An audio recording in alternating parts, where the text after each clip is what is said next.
नीतीश राजपूत एक ऐसा नाम जिसने पिछले कुछ महीनों में लाखों युवाओं को प्रभावित किया है। उनके यूट्यूब चैनल पर आते हैं career advice, current affairs analysis और मोटिवेशनल वीडियोस, ऐसे टॉपिक्स जो बहुतों को लगता है एडुटेनमेंट से कहीं आगे हैं। लेकिन क्या नीतीश का कंटेंट सिर्फ नॉलेज शेयरिंग है या इसके पीछे कोई हिडन एजेंडा काम कर रहा है? आज हम जानेंगे नीतीश राजपूत की अनकही कहानी, उस सफर का पहला हिस्सा जहां हम देखेंगे उनके बैकग्राउंड, उनके वायरल वीडियोस और शुरुआती कंट्रोवर्सीज। नीतीश राजपूत का जन्म एक मध्यम वर्गीय परिवार में हुआ। उनके माता पिता ने भारत के उत्तर प्रदेश के एक छोटे शहर में उन्हें पाला।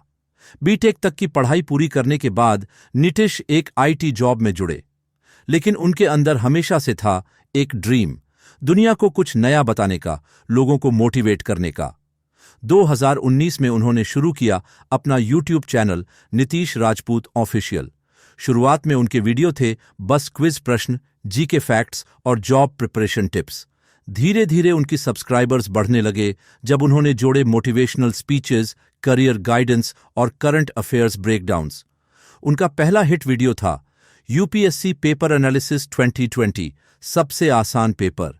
यह वीडियो इतना वायरल हुआ कि एक सप्ताह में आ गए थे 5 लाख व्यूज।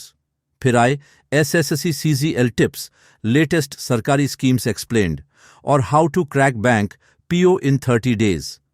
इन सभी ने माध्यमिक और सरकारी नौकरी की तैयारी कर रहे छात्रों का ध्यान खींचा। 2021 में उन्होंने किया फार्मर्स प्रोटेस्ट एक्सप्लेन्ड।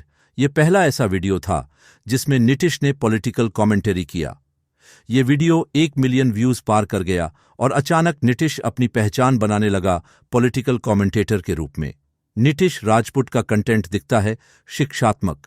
वह चार्ट्स, इन्फोग्राफिक्स और एनिमेटेड स्लाइड्स का इस्तेमाल करते हैं। लेकिन जब बात आती है विवादास्पद मुद्दों की, जैसे नेता मंडली के गलियारे, अर्थव्यवस्था की नीतियां या धार्मिक बहस, तो उनकी स्टाइल थोड़ी अग्रेसिव लगने लगती है। उनकी खासियत है डायरेक्ट डिलीवरी, स्क्रिप्टेड एग्जाम्पल्स और फैक्ट चेकिंग। लेकिन कुछ व्यूअर्स कहते हैं, क्या ये फैक्ट सच में अनबायस्ड हैं? नीतीश कहते हैं कि वह करते हैं फैक्ट बेस्ड एनालिसिस, लेकिन कई बार उन्होंने स्पेसिफिक पॉलिटिकल आइडियोलॉजीज को समर्थन देते हुए दिखाया। नीतीश राजपूत की सफलता के साथ आई ब्रांड कोलैबोरेशंस। अपने शुरुआती दिनों में उन्होंने किए थे ऑनलाइन कोचिंग प्लेटफॉर्म्स के एडवर्ट्स। बाद में जोड़े stock market tips, crypto currency webinars और सब्सक्रिप्शन बेस्ड न्यूज़लेटर्स। कुछ लोगों ने दावा किया कि उनके पेड स्पॉन्सरशिप्स ने उनकी न्यूट्रलिटी को प्रभावित किया, जैसे XYZ कोचिंग इंस्टीट्यूट वाले वीडियो में प्रमोशनल स्लाइड्स दिखाए गए, जहां नीतीश बताते नजर आए कि वही शॉर्टकट है सरकारी नौकरी पाने का। क्रिटिक्स ने पूछा, क्या नीतीश राजपूत का मकसद है लोगों का नॉलेज बढ़ाना या उस तक अपनी इंडस्ट्री सेवाएं बेचना? जुलाई 2021 में नीतीश ने किया क्रिटिक कोविड वैक्सीनेशन पॉलिसी पर, जहां उन्होंने केंद्र सरकार की वैक्सीनेशन ड्राइव की तारीफ की और कुछ राज्यों के स्लो रोल आउट पर जोरदार हमला किया। कुछ लोगों ने कहा कि उनका वीडियो प्रो गवर्नमेंट बायस था, जबकि अन्य ने कहा कि उन्होंने हेल्थ एक्सपर्ट्स की बातों को इग्नोर किया। ये पहला मौका था जब नीतीश के खिलाफ बड़े क्रिटिक्स ने आवाज उठाई और उनका चैनल बन गया कंट्रोवर्शियल स्पेस। नीतीश राजपूत का कंटेंट स्टाइल ऐसा है कि वह स्टैटिस्टिक्स ले आते हैं, उन्हें एनिमेटेड ग्राफ्स में बदल देते हैं और फिर वॉइस मॉड्यूलेशन से उस पर रंग चढ़ाते हैं। लेकिन कई बार उन ग्राफ्स के नीचे छिपे सवाल होते हैं, क्या ये डेटा पुराना नहीं है? क्या यही तरीका है मुद्दे की असल तस्वीर दिखाने का? कई डेटा एनालिस्ट्स ने नीतीश के कुछ वीडियो को क्लोन करके दिखाया है कि उसने आउटडेटेड सोर्सेज इस्तेमाल किए, चेरी पिक्ड डेटा किया और कभी कभी एक्सट्रीम कंक्लूजन्स निकाले छोटे आंकड़ों से। इससे कई लोग कहते हैं नीतीश सिर्फ एंटाइसिंग टाइटल्स और क्लिकबेट थंबनेल्स बनाकर व्यूज बटोरता है, पर अंदर की बात पूरी तरह नहीं बताता। नीतीश के पास है एक बड़ी इंस्टाग्राम और टेलीग्राम कम्युनिटी, जहां रोज उनके short snippets, daily news summaries और मोटिवेशनल क्वोट्स शेयर होते हैं। उनकी टेलीग्राम कम्युनिटी में लाखों सदस्य हैं जो उन्हें मानते हैं। ये सिर्फ एक यूट्यूबर नहीं, एक गाइड है। लेकिन क्रिटिक्स कहते हैं ये कम्युनिटी एको चेंबर बन गई, जहां वही ओपिनियंस दिखाए जाते हैं जो नीतीश को पसंद है। नीतीश के पास मिलियंस ऑफ यंग सब्सक्राइबर्स हैं जो कहते हैं उनके एग्जाम प्रिपरेशन स्ट्रैटेजीज ने मेरी यूपीएससी, एसएससी, कैट की तैयारी बदल दी। उन्होंने हमें फाइनेंशियल लिटरेसी सिखाई, बैंकिंग जगत को समझाया। लेकिन कुछ कहते हैं, जब मैंने उनके स्टॉक मार्केट टिप्स फॉलो किए तो मैंने करीब 1.5 लाख का नुकसान किया। उन्होंने उस सेगमेंट में पूरा रिस्क नहीं बताया। उनकी प्रेरणा प्रभावशाली है, लेकिन जरूरी है कि दर्शक खुद वेरीफाई करें। नीतीश राजपूत की खासियत है उनकी high production value, HD camera, professional lighting, animated transitions, consistent branding, एक ही कलर पैलेट, लोगो एनिमेशन और बैकग्राउंड म्यूजिक। ये सब तय करते हैं कि हर नया वीडियो एक मिनी डॉक्यूमेंट्री जैसा दिखे, जो दर्शकों को बांधे रखे। लेकिन क्रिटिक्स कहते हैं, उच्च प्रोडक्शन क्वालिटी के साथ भी क्या कंटेंट में डेप्थ है, या बस फ्लैशी एलिमेंट से आंखें धोली जा रही हैं। नीतीश राजपूत का सफर शुरू हुआ एक सामान्य करियर एडवाइस चैनल से, लेकिन अब यह बन चुका है एक प्लेटफॉर्म जहां एजुकेशन, मोटिवेशन और करंट अफेयर्स का मिला-जुला रूप है। क्रिटिक्स कहते हैं कि उनमें हिडन पॉलिटिकल एजेंडा है, वहीं फैंस जीते हुए कहते हैं, उनकी वीडियो ने हमारी जिंदगी बदल दी। अगला भाग होगा और भी खुलासा, जहां हम देखेंगे उनके मेजर कंट्रोवर्सीज, बैन थ्रेट्स और मोनेटाइजेशन की पूरी कहानी। कंट्रोवर्सीज, बैन थ्रेट्स और मोनेटाइजेशन की असली कहानी, नीतीश राजपूत की कहानी का यह दूसरा चरण है, जहां हम जानेंगे उसके मेजर कंट्रोवर्सीज, बैन थ्रेट्स और बिहाइंड द सीन्स मोनेटाइजेशन के बारे में। नीतीश के चैनल पर जब उसने फार्मर्स प्रोटेस्ट पर अपने 2 दृष्टिकोण पेश किए, तब शुरू हुआ पहला बड़ा विवाद। कुछ मीडिया चैनलों ने कहा कि वह वीडियो सच में बैलेंस्ड नहीं था। व्यूअर्स ने आरोप लगाया कि वह लेफ्ट लीनिंग आइडियोलॉजी ताने बाने में रचा रहा है, क्योंकि कहीं वह केंद्र सरकार की आलोचना करता है तो कहीं ऑपोजिशन को बचाता भी दिखता है। नीतीश ने पॉलिटिकल न्यूट्रलिटी डिक्लेरेशन किया, जिसमें कहा कि वह सिर्फ फैक्ट्स पेश करता है। लेकिन नेटिजन्स ने पूछा, अगर फैक्ट्स अनबायस्ड हैं तो कुछ जरूरी डेटा पॉइंट्स क्यों छिपाए? नीतीश ने कई वीडियो में डेटा ड्रिवन एनालिसिस का दावा किया, लेकिन डेटा सोर्सेज अक्सर मैच नहीं करते थे। जब एक डेटा जर्नलिस्ट ने नीतीश के जीडीपी ग्रोथ कंपैरिजन वीडियो को फैक्ट चेक किया, तो पता चला कि उसने पुराना आईएमएफ रिपोर्ट इस्तेमाल किया था, जबकि नया रिवीजन आ चुका था। कुछ चार्ट्स में ये एक्सिस मैनिपुलेशन दिखी, जिससे इंपैक्ट एग्जैजरेटेड नजर आया। एक बार उसने कास्ट बेस्ड रिजर्वेशंस पर वीडियो बनाया, जिसमें कुछ प्रतिशत गलत निकले। व्यूअर्स ने कहा, नीतीश ने इतने सारे व्यूअर्स को मिसलीड किया, फिर भी उसने माफी तक नहीं मांगी। इससे कंट्रोवर्सी और भी तूल पकड़ गई। क्या नीतीश सच में अनबायस्ड फैक्ट्स पेश करता है या एजेंडा ड्रिवन एनालिसिस करता है? नीतीश ने नेशनल एजुकेशन पॉलिसी पर क्रिटिक किया तो स्टूडेंट यूनियंस और पॉलिटिकल ग्रुप्स ने विरोध जताया। ट्विटर पर डाइया बैन नीतीश राजपूत ट्रेंड बना, जिसमें आरोप थे कि उसका कंटेंट एंटी नेशनल है। कुछ वीडियोस पर कॉपीराइट स्ट्राइक्स भी आईं, लेकिन पता चला कि उन्हें गलत तरीके से फ्लैग किया गया था। नीतीश ने गोफंडमी कैंपेन शुरू किया लीगल फीस के लिए, जिसे उसके फैंस ने समर्थन दिया। इस प्रेशर के बाद उसने लाइव एएमए रखा, जिसमें कहा, मैं सिर्फ इंफॉर्मेटिव कंटेंट बनाता हूं। अगर मेरा कंटेंट गलत है तो यूट्यूब पॉलिसीज के तहत हटाया जाए, लेकिन किसी विशेष ग्रुप के पॉलिटिकल मोटिव्स की वजह से मुझे बैन ना किया जाए। यूट्यूब ने ऑफिशियल बैन नहीं किया, लेकिन कई वीडियोस को लिमिटेड रीच के लिए पिनलाइज किया गया। नीतीश राजपूत का मोनेटाइजेशन अब मल्टी स्ट्रीम हो गया है। एडसेंस, चैनल मेंबरशिप, पेट्रियन और स्पॉन्सर्ड कोलैबोरेशन। एडसेंस से हर 1 लाख व्यूज पर लगभग 50,000 से 70,000 रुपये मिलते हैं। चैनल मेंबरशिप से उसे प्रति माह 10 से 15 लाख रुपये की आमदनी होती है। स्पॉन्सर्ड वीडियोस के लिए ग्राम 2 लाख रुपये चार्ज करता है। पेट्रियन पर उपस्थित सपोर्टर्स से उसे महीनाना 5 लाख से ऊपर का सपोर्ट मिलता है। क्रिटिक्स कहते हैं, जब इतने पैसे आएंगे तो कंटेंट बदल जाएगा, क्योंकि असल मोटिवेशन मनी जनरेशन होगा, न कि नॉलेज शेयरिंग। नीतीश कहता है, ये सारी अर्निंग्स वापस कंटेंट क्वालिटी और रिसर्च में इन्वेस्ट होती हैं। लेकिन सार्वजनिक रूप से कोई ऑडिट नहीं हुआ कि उसकी एजुकेशनल मटेरियल्स कितनी क्रेडिबल हैं। नीतीश की टेलीग्राम कम्युनिटी में Q&A सेशंस होते हैं, जहां वह छात्रों को सलाह देता है कि कौन से टॉपिक्स ट्रेंडिंग हैं। लेकिन ट्विटर पर अक्सर ट्रोल अटैक्स आते हैं। नीतीश ने फिर से वही पीपीटी कॉपी पेस्ट कर दी। नीतीश की सलाह सुनी और एक लड़के ने यूपी के HCL जॉब इंटरव्यू में फेल हो गया। नीतीश प्रयास करता है कि वह फैंस को मोटिवेट करे और क्रिटिक्स को एजुकेट करे, लेकिन यह कभी कभी और कंट्रोवर्सीज को जन्म दे देता है। नीतीश राजपूत का कंटेंट वर्कफ्लो इस प्रकार चलता है। टॉपिक सिलेक्शन गूगल ट्रेंड्स और यूट्यूब एनालिटिक्स से किया जाता है। स्क्रिप्ट राइटिंग टीम करती है, जहां कई बार आउटडेटेड या बायस्ड डेटा आता है। वॉइस रिकॉर्डिंग नाइटिश खुद करता है। फिर एनिमेशन और एडिटिंग में एनिमेटेड चार्ट्स और फ्लैशी ट्रांजिशंस डाले जाते हैं ताकि इंगेजमेंट बढ़े। क्रिटिक्स कहते हैं यह वर्कफ्लो क्वांटिटी पर अधिक ध्यान देता है, क्वालिटी पर नहीं। नीतीश कहते हैं मैं रोज फ्रेश कंटेंट देता हूं ताकि ऑडियंस इंगेज्ड रहे, लेकिन इससे कई बार इनकम्प्लीट या बायस्ड रिसर्च भी होती है।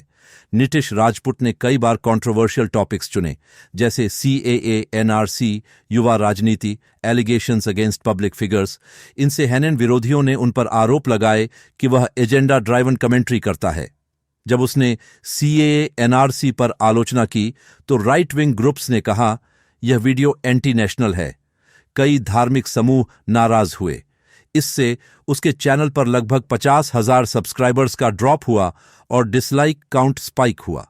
लेकिन कई लोग कहते हैं कि यह फ्री स्पीच का मामला है, गलतियां हों या सही, बोलने का अधिकार है। नीतीश राजपूत की स्टोरी में प्लेजियरिज्म का मुद्दा भी आया, जब एक छोटे यूट्यूबर ने उसकी इलॉन मस्क बायोग्राफी वीडियो को कॉपीकैट बताते हुए बताया कि नीतीश ने दूसरे क्रिएटर्स के रिसर्च पॉइंट्स बिना क्रेडिट के इस्तेमाल किए।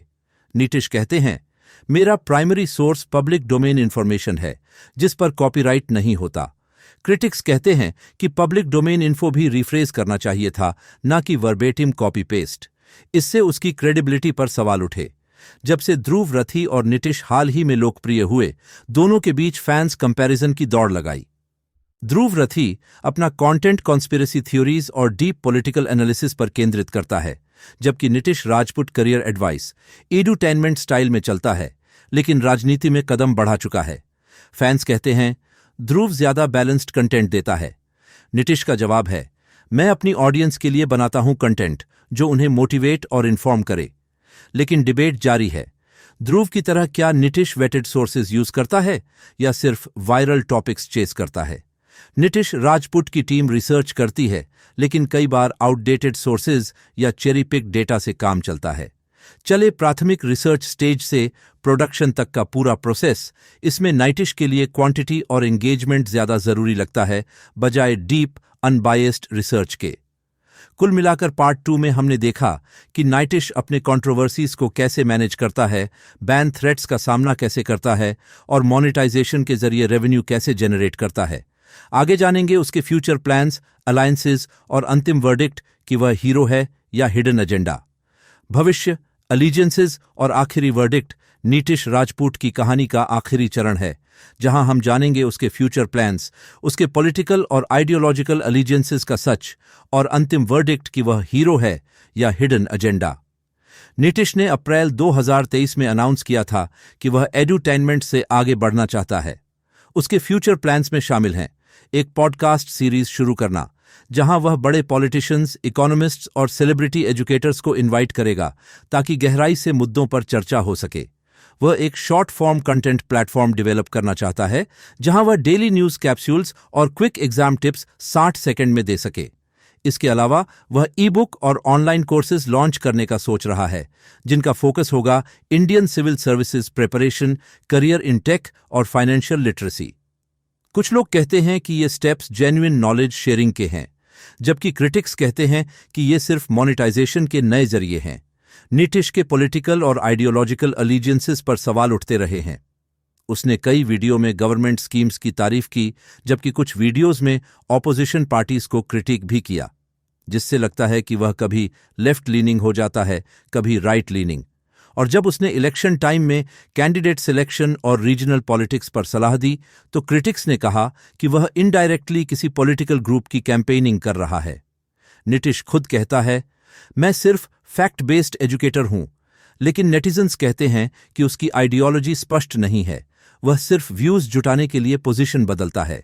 नीतीश के कंटेंट में अक्सर बड़े स्टैटिस्टिक्स दिखाई देते हैं, जैसे जीडीपी ग्रोथ रेट्स, अनप्लॉयमेंट प्रतिशत, बजट एलोकेशन, लेकिन कई बार वह आउटडेटेड डेटा यूज करता है या चार्ट्स में एक्सिस मैनिपुलेशन करता है, जिससे इम्पैक्ट एग्जैजरेटेड लगता है। एक वीडियो में उसने कहा कि कास्ट सेंसस डेटा में 30% लोग ओबीसी हैं, जबकि सरकारी रिपोर्ट में थोड़ी कम मात्रा थी। इस तरह वह व्यूअर्स को मिसलीडिंग कर सकता है। क्रिटिक्स कहते हैं कि नाइटिश वन साइडेड एनालिसिस करता है। वह जिस साइड के पक्ष में बोलना चाहता है वहां ज्यादा एम्फेसिस करता है और ऑपोजिट साइड को फेड कर देता है। नाइटिश कहते हैं कि वह बेसिक्स समझाना चाहता है ताकि लोग आगे खुद रिसर्च करें, लेकिन ज्यादातर व्यूअर्स बिना आगे देखे ही उसकी बात मान लेते हैं। नीतीश राजपूत का यूट्यूब चैनल अब क्रॉस कर चुका है 1.2 मिलियन सब्सक्राइबर्स। हर वीडियो को औसतन 2 लाख से ज्यादा व्यूज मिलते हैं। उसकी ग्रोथ रेट तेज है। 2023 में उसके सब्सक्राइबर्स बढ़े 5 लाख से 1 मिलियन तक। उसकी रेवेन्यू स्ट्रीम्स में एडसेंस, चैनल मेंबरशिप्स, पेट्रॉन और स्पॉन्सर्ड कोलैबोरेशंस शामिल हैं। एडसेंस से हर 1 लाख व्यूज पर 50,000 से 70,000 रुपये मिलते हैं। चैनल मेंबरशिप से उसे प्रति माह 10 लाख से ऊपर की आमदनी होती है। स्पॉन्सर्ड वीडियोस के लिए वह 2 लाख प्रति वीडियो चार्ज करता है। पेट्रियन से मिलता है 5 लाख से ऊपर का मासिक समर्थन। क्रिटिक्स कहते हैं कि इतना पैसा आने पर कंटेंट की ऑथेंटिसिटी कॉम्प्रोमाइज हो सकती है। नाइटिश कहते हैं कि सारी अर्निंग्स कंटेंट क्वालिटी और रिसर्च में इन्वेस्ट होती हैं, लेकिन कोई पब्लिक ऑडिट नहीं हुआ कि उसकी एजुकेशनल मटेरियल्स कितनी क्रेडिबल हैं। नीतीश ने लाखों छात्रों की एग्जाम प्रिपरेशन में मदद की है और उन्हें करियर गाइडेंस दी है, लेकिन जब उनके स्टॉक मार्केट टिप्स को फॉलो किया गया और नुकसान उठाना पड़ा, तब लोगों ने पूछा कि क्या उसने रिस्क फैक्टर्स क्लियर किए थे। राजनीति पर उसके वीडियो यूथ को कंफ्यूज कर सकते हैं क्योंकि वह कभी बायस्ड नजर आता है। इसलिए जरूरी है कि दिखाया गया कंटेंट आकर्षक होने के बावजूद खुद रिसर्च करके सत्यापित किया जाए। नीतीश राजपूत के पार्टनरशिप्स में एड्यूटेक प्लेटफॉर्म्स जैसे BYJUs और अनअकैडमी शामिल हैं। ऑनलाइन कोचिंग इंस्टीट्यूट्स जैसे GD गोयनका और कैरियर लॉन्चर और पॉलिटिकल थिंक टैंक्स में वह इनवाइटेड स्पीकर रह चुके हैं। वह अन्य यूट्यूब क्रिएटर्स जैसे विवेक बिंद्रा और स्टडी IQ के साथ कोलैबोरेशन करता रहा है। इन अलायंसेस ने न केवल उसका नेटवर्क बनाया बल्कि उसके कंटेंट की टोन और डायरेक्शन को भी इन्फ्लुएंस किया। अब सवाल यह है कि नीतीश राजपूत के पीछे कोई हिडन एजेंडा है या नहीं। कुछ लोग मानते हैं कि वह पॉलिटिकल एजेंडा चला रहा है क्योंकि वह रूलिंग पार्टी की पॉलिसीज की तारीफ करता है। कुछ का कहना है कि वह बिजनेस एजेंडा पर काम करता है क्योंकि वह जिन कंपनीज को प्रमोट करता है उनके स्टॉक प्राइसेस बढ़ जाते हैं।